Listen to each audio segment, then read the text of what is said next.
Hello there, and welcome to the Royal Rancor. This is your captain speaking. In this video, we're going to be discussing 5 of my Star Wars hot takes, in no particular order. We're going to start with something a little controversial in the fanbase. I actually don't think that the Book of Boba Fett was bad. I enjoyed the Book of Boba Fett. Now, yeah, I know, Mando kind of took over the show. It was kind of like Mandalorian Season 2.5. I get it. And some people don't like that Boba Fett was a little softer than, we all expected he would be. And I suppose that's a fair criticism. And of course, there is that spin, a very unnecessary spin with the blaster. You know the one. And there were a few weird continuity issues in the finale. But, all in all, I enjoyed the show. It was really cool seeing the whole syndicate politics, the whole idea of Mos Espa being not quite as united as you might expect. The twins were interesting. The twin Hutts. It was also kind of neat seeing Black Chrysanthemum on the screen and not just on the comic panel. I will say it would have been a great opportunity to bring Rada the Huttlet back, but we'll talk about that in a future video. All in all, I enjoyed it. The whole Mando and Boba, basically saying, we're going to fight until we're either dead or we win.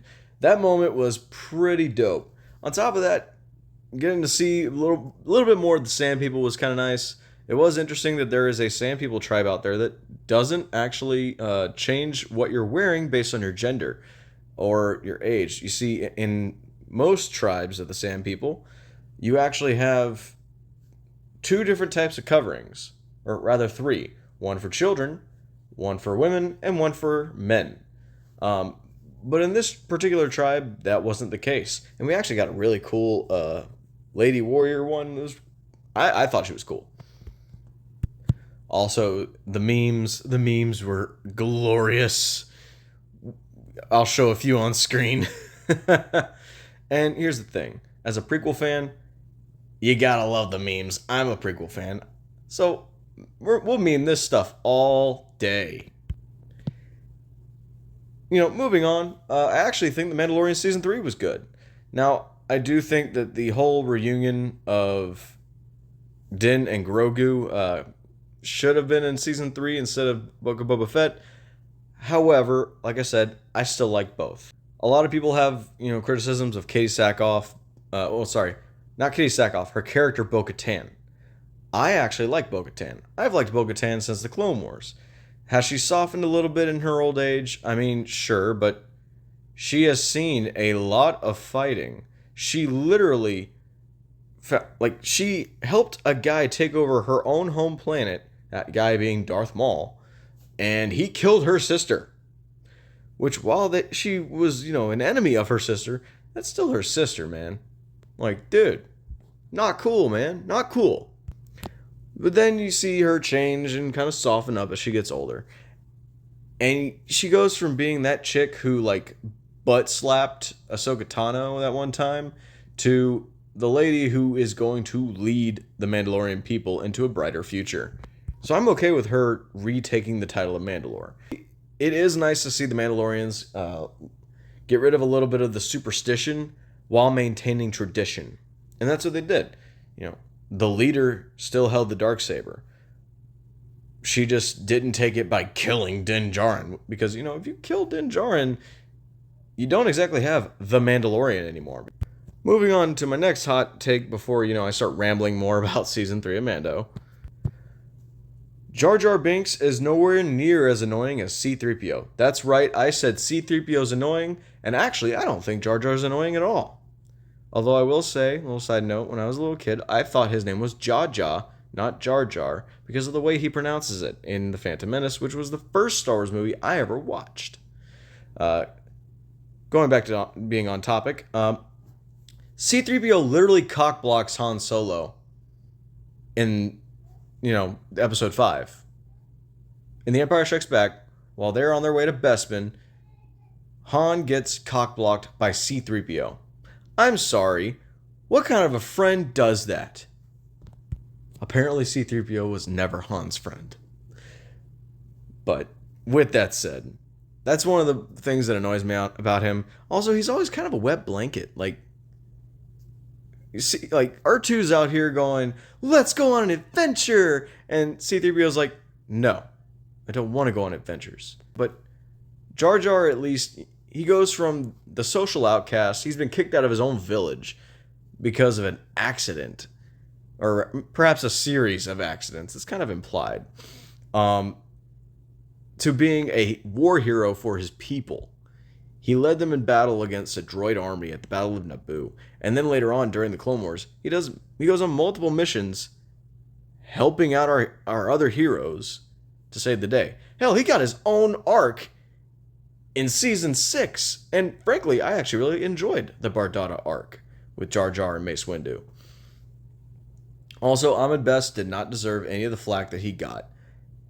I'd say he did great. And it was really cool seeing him get his redemption arc, or what a lot of people would call his redemption arc, in The Mandalorian Season 3 when we had that flashback with Keller and Beck. Jar Jar, he's funny, he's cool, and he can do one serious flip.